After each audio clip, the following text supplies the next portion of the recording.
Bom, eu quero fazer uma reflexão com vocês sobre uma palavra que ela ardeu muito no meu coração.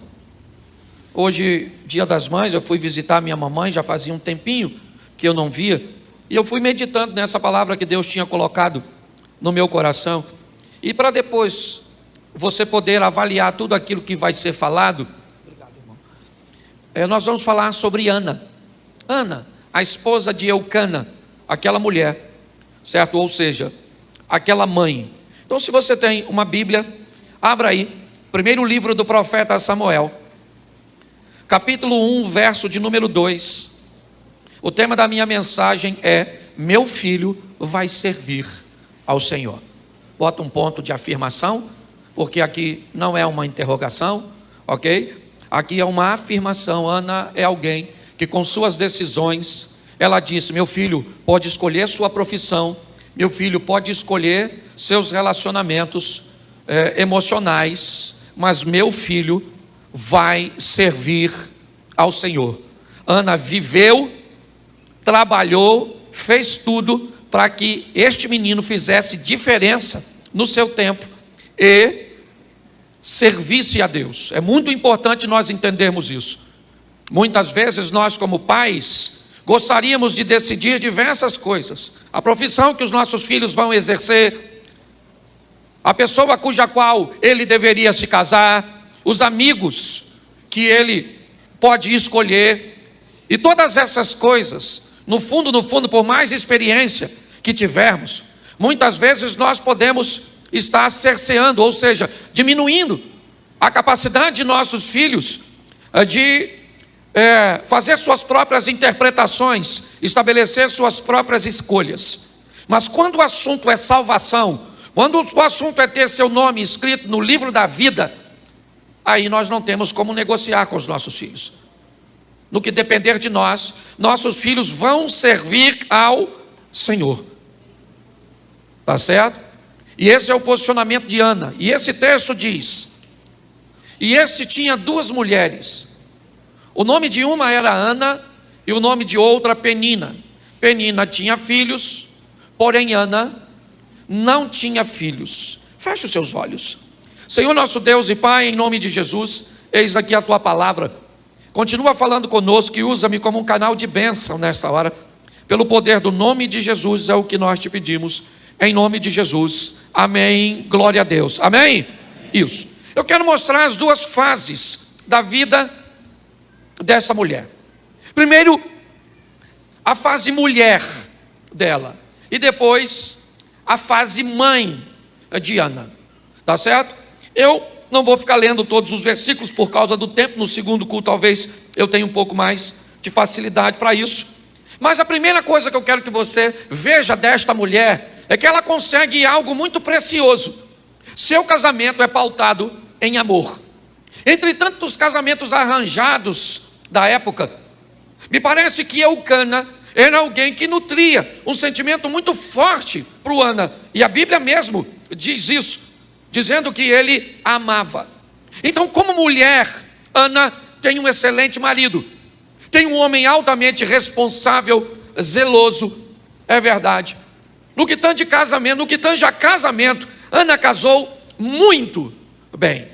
Então, no que diz respeito a casamento, para Ana é algo que foi feito por amor. É algo extraordinário para ela. Ela casou muito bem. Mas logo depois de casada, durante um período, provavelmente 2, 3 anos, Ana começa a descobrir, a se deparar com uma surpresa desagradável. Como mulher, ela não pode gerar.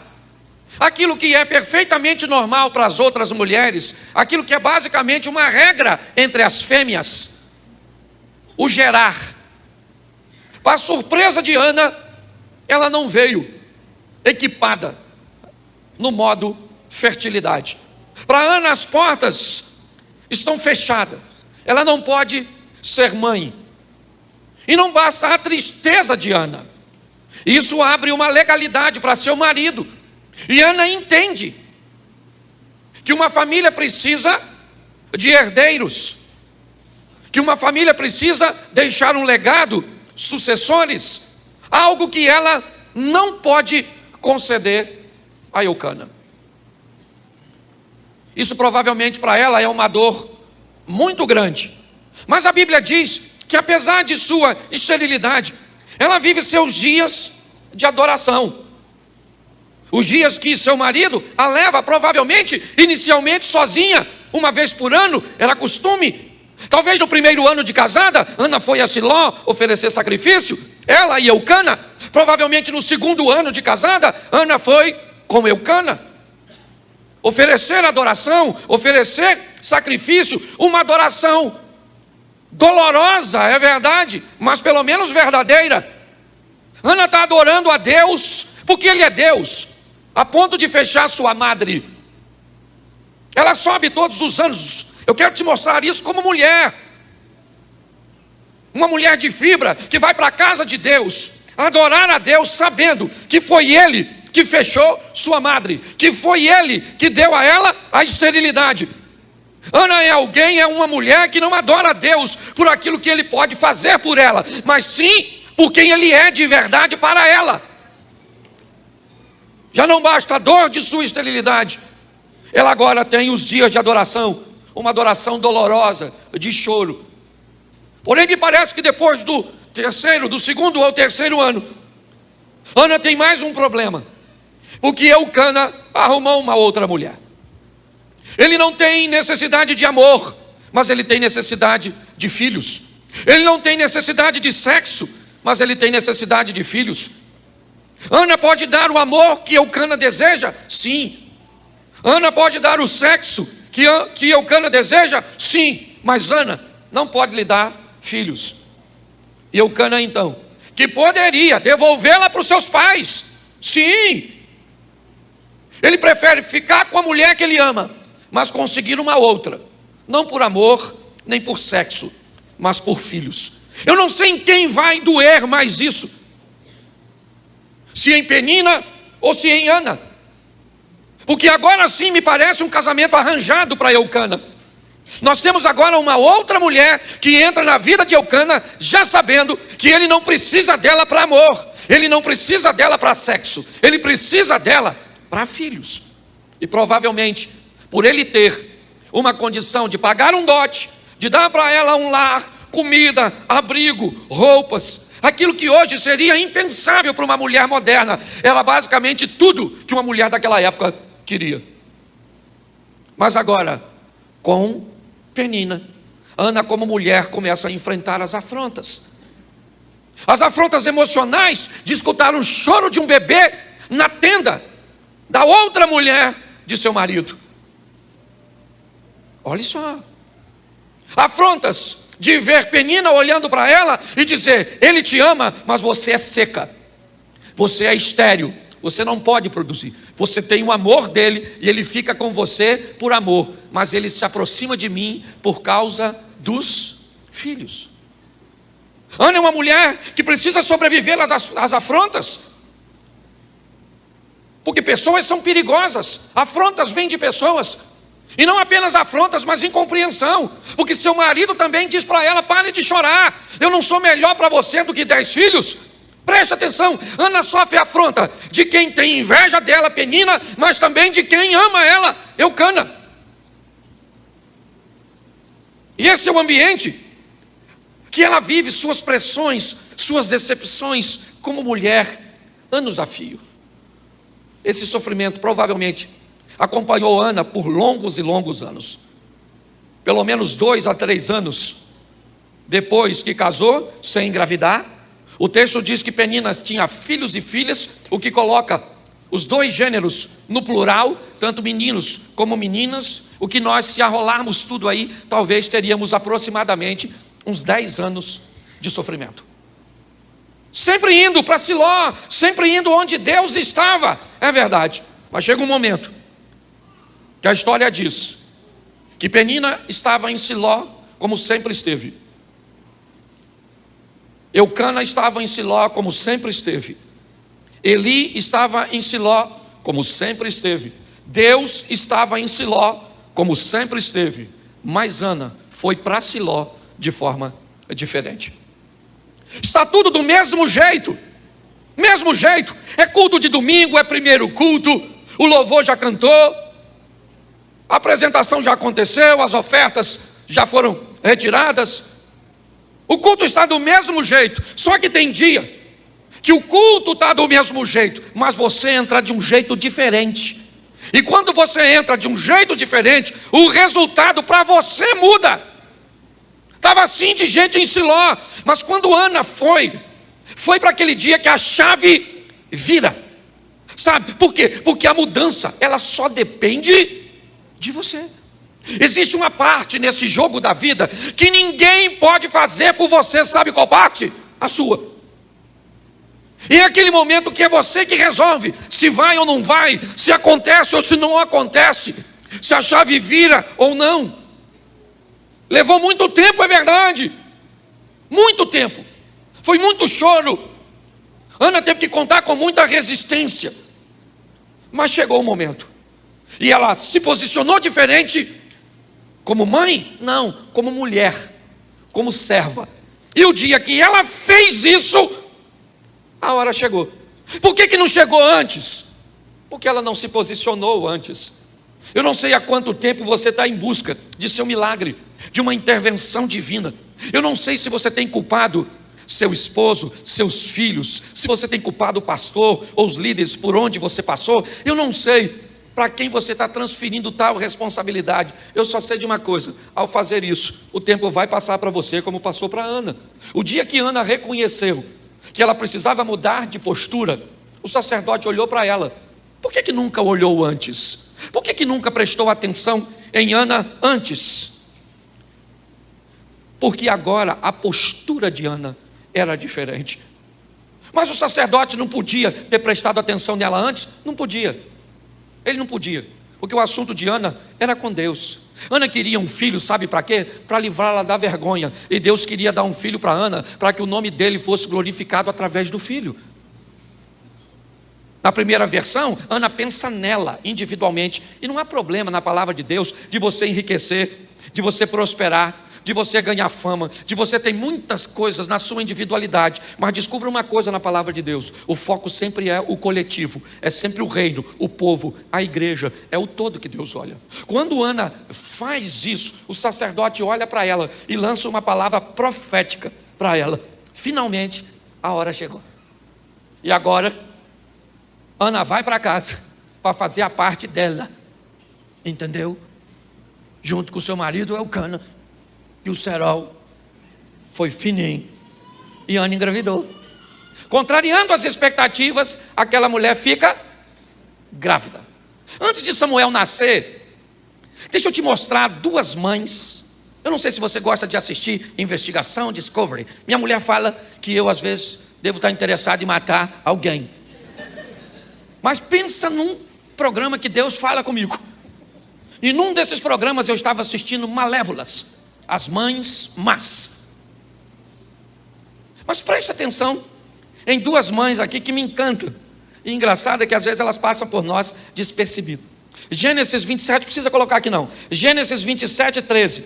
Disse-lhe sua mãe: meu filho, seja sobre mim a sua maldição. Somente obedece a minha voz e vai e traz-nos. Preste atenção que essa é Rebeca, a mulher nada mais, nada menos do que de Isaac. Alguém diz que o casamento foi arranjado de Isaac. Alguém chega a dizer até que Isaac não tinha muita maturidade para escolher mulher. Por isso que Abraão mandou um dos seus ir lá, o Damasceno, Eliezer, certo? Para escolher a mulher para o cara. Mas o que me encanta aqui, de forma negativa, obviamente, é que ela é uma mãe que está mandando o filho enganar o pai. Esse troço não vai dar bom. Ela está mandando o filho mentir para o pai. Olha que coisa terrível.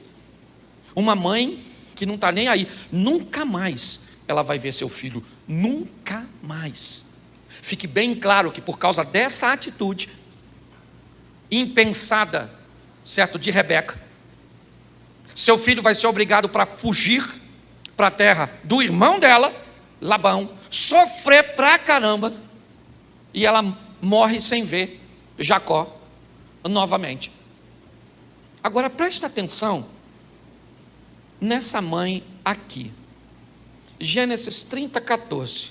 E foi Rúben nos dias da ceifa do trigo e achou mandrágoras no campo.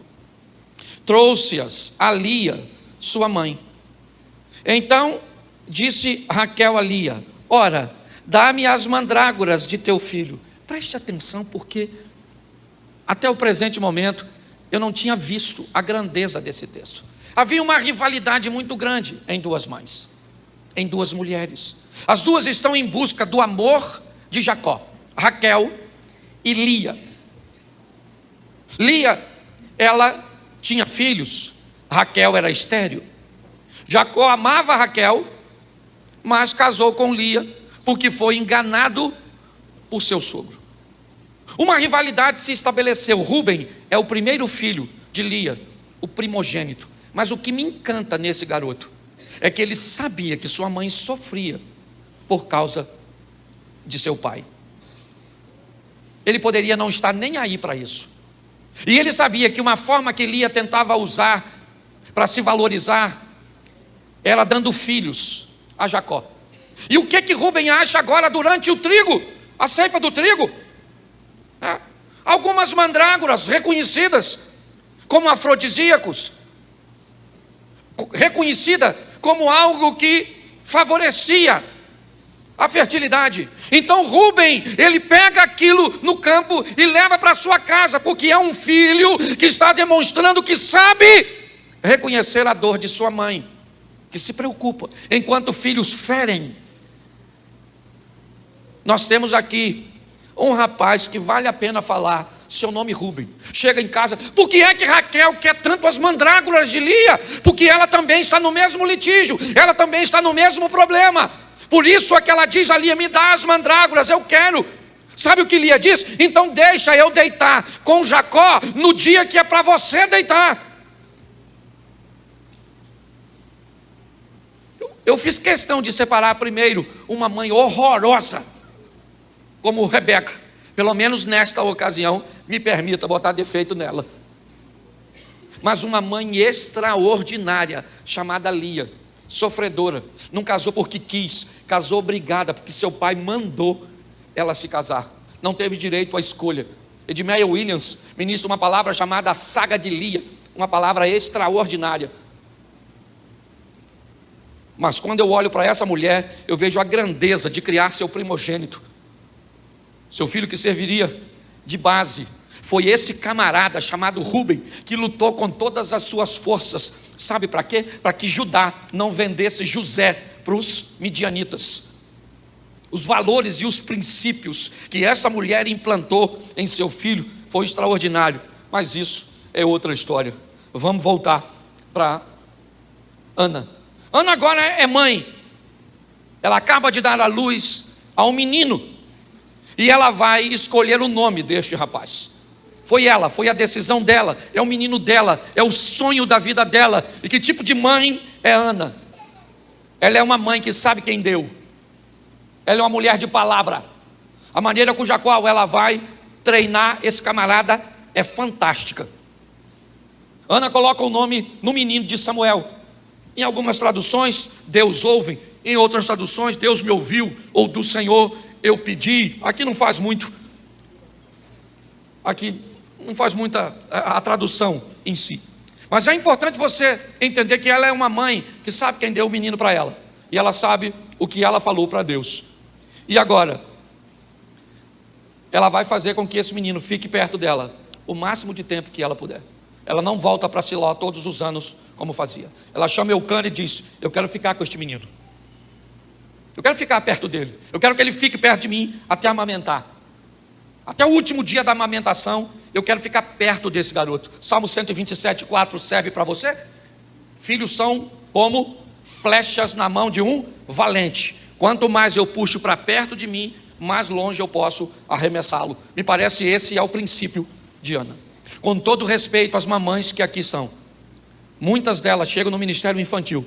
Se não tiver espaço para, ou se não conseguiu fazer o cadastro de seu filho, ela olha para o filho ir para a nossa recepcionista do Ministério Infantil e diz: mas o que é que eu faço com essa criança? Eu imagino o garoto olhando: o que faz comigo? Pare para pensar. Eu sou de uma época, quando eu criei meus filhos, não tinha Ministério Infantil não. Tinha não, tudo bem que era outro tempo, não estou falando que tinha que ser agora igual hoje não. A turma ficava, ó, do lado. Eu era diácono, o médico ficava sentado e eu orava com o olho fechado, o outro aberto. Felipe era mais tranquilo, mas Caio parecia ninja. Sumia. Cadê esse menino? E ficava do lado. Beliscão. Menino, o Senhor vai falar contigo. Fica aqui. Pastor, isso é violência doméstica. Menino, não sabe nada que eu passei, não? Você acha que beliscão era violência doméstica? Primeira vara de infância e juventude que eu conhecia era de goiaba, desse tamanho assim, ó. A bicha envergava, mas não quebrava, meu irmão. Minha tia lançava chinelo, estilo bumerangue. Ia lá, batia em mim e voltava na mão dela. Eu acho que ela sim era Mulher Maravilha. Você está rindo? Mas é sério. Ana manteve aquele menino por muito tempo perto dela. E aí eu pergunto, qual era a pauta? Qual era a pauta de Ana com Samuel? Ana tem um problema muito grave. Eu não posso te precisar o período de amamentação. Talvez 4 ou 5 anos, as mães podem saber mais do que eu. Mas provavelmente um pouquinho mais, porque Samuel precisaria ser mais independente para ser recebido na casa de Eli. Não faria muita... Não seria uma realidade muito forte mandar um menino que precisava trocar fraldas, que não podia fazer suas necessidades, aliás, que não entenderia o que estava fazendo ali. Alguns dizem 8 anos, talvez um pouquinho mais. Foi o momento em que Samuel é levado para lá. Mas o que será que Ana ensinou para este menino? Preste atenção. Ela vai levar este menino para viver na casa de Eli. Você sabe qual é a fama dos filhos de Eli? Ou Ana prepara o menino bem, ou o menino chega lá e se desvia. Ah, pastor, a faculdade desviou meu filho. Ah, pastor, as amizades. Tá bom, querido. Quer aprender com Ana? Meu filho fica aqui perto. Eu vou te ensinar uma coisa. Primeiro, você não é meu, você é do Senhor. E segundo, você vai para um lugar onde o ambiente não é bom. Deveria ser, mas não é. Não é agradável, você vai ver muita coisa errada. Agora, as matrizes que eu te dou, tudo aquilo que você aprender lá fora, coloca aqui dentro. Não permita te dar outra matriz. Nós trabalhamos para caramba para colocar esses forros. E eu cortei a maioria desses forros para colocar essas lâmpadas. E o que eu fiz? Eu peguei medi e cortei e tirei. Depois eu pegava ele, colocava de novo. Depois que eu já tinha cortado alguns, eu achei que eu poderia pegar outro. E não mais aquele que qualquer servia. E quando eu descobri, eu tinha estragado uns 10. Porque como eu troquei de matriz, automaticamente, por mais perto que tivesse a medida, ela não era mais a original. Ana ofereceu matrizes para seu filho, embasou seu filho, treinou seu filho, fortaleceu seu filho, disse para seu filho que mais cedo do que ele podia imaginar, ele ia sair dali, porque ela tinha prometido ele ao Senhor. Ele não podia se envolver com vinho, ele tinha uma série de restrições, e Ana vendeu essa ideia para esse garoto. E chegou um dia em que Ana precisou deixar este menino em Siló, porque ela o preparou para a separação. Por favor, mães e pais, não estabeleça um ambiente de casa agradável demais para que seu filho não possa nunca querer sair, e nem desagradável demais para que ele não queira sair antes da hora, porque no final a conta acaba chegando para a gente. Ana é alguém que prepara, é verdade. E ela definiu: eu quero um filho que sirva ao Senhor. E para isso, eu vou treiná-lo. Eu treino Samuel naquilo que eu posso. E aquilo que eu não posso, eu envio a Eli para que ele possa treinar. Meu filho vai aprender com um sacerdote. Na cabeça de Ana, é esse o modelo. A cabeça de Ana, o modelo mental dela é o seguinte: eu ofereço bases para que meu filho tenha caráter. Eu ofereço bases para que meu filho seja um homem honesto, decente, íntegro. Onde? Na minha casa. E agora eu mando ele para onde? Para a academia? Poderia usar assim, é isso? Para o ambiente onde ele vai ser treinado para exercer aquilo cujo qual ele vai fazer. Mas lá vai ter filhos de Eli, não interessa.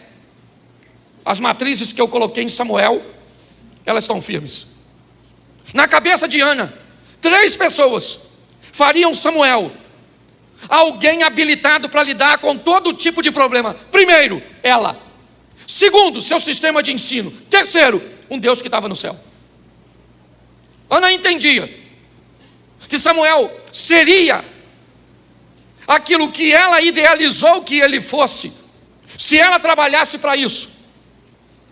Você não vê o pai interferindo nisso. Não é nem comum para a época. Mas a postura de Ana era tão assertiva, ela tinha tanta certeza no que ela queria, que ela escolhe o nome de Samuel, ela escolhe o que ele vai ser. Eucana diz apenas: faça com o menino. Preste atenção, nenhum outro filho, nenhum, nem de Samuel, ou nem de Eucana com Penina, e nem de Eucana com Ana.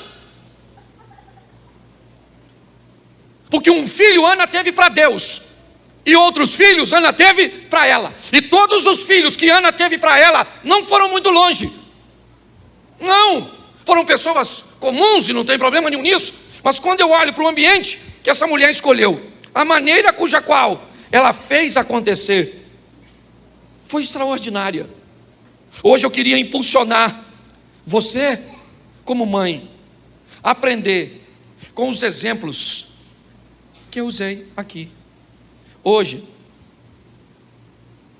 tem mães criando filhos para acabarem com a masculinidade deles, dominando os meninos, pegando meninos que já deveriam ser homens como bebês, usando vocabulário, tom de voz com meninos que pegam a masculinidade do menino e jogam no lixo. Malévolas, talvez bem intencionadas, se é que há alguma bem boa intenção nisso. Muitas mães se tornando concorrentes de suas filhas. Concorrentes de suas filhas. Tem mães que têm ciúme de suas filhas com seus esposos. É o ambiente que nós estamos vendo. E não é de hoje isso. Meu alerta aqui é no exemplo dessa mulher. Até porque, dos 7 pontos que eu te mostrei de Ana, a maneira com que ela fazia e procedia antes de ser mãe, dava para notar que era alguém que, quando fosse, ia tomar decisões certas. Sabe qual é a maior vantagem de nós, pais? Seja você mulher ou homem, a misericórdia de Deus se renova toda manhã. Se você cometeu alguma falha com seus filhos, eu sei que provavelmente o Espírito Santo deve estar lembrando você agora. Vai lá e fala, dá um abraço nela e diga: minha filha, você pertence ao Senhor. Foi Deus que me deu você. Meu filho, eu te amo. Minha filha, você é uma bela moça. Você é uma menina extraordinária. Meu filho, você é um homem de Deus. Vai lá e fale isso. Amanhã de manhã, a partir das 7 da manhã, eu começo a gravar uma série de 5 lives de uma mensagem que Deus me deu hoje. Se você puder, apareça por lá. Eu vou deixar gravado, mas eu quero te mostrar o ambiente da guerra.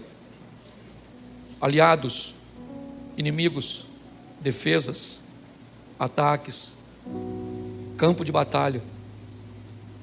Porque eu tenho descoberto que, enquanto a Bíblia diz que a luta não é contra a carne e o sangue, ela é com a carne e o sangue, mas não contra. Talvez hoje, antes de você chegar em casa, mãe, dê um beijo no seu filho, na sua filha, e diga o quanto ele é ou ela é tão importante para você.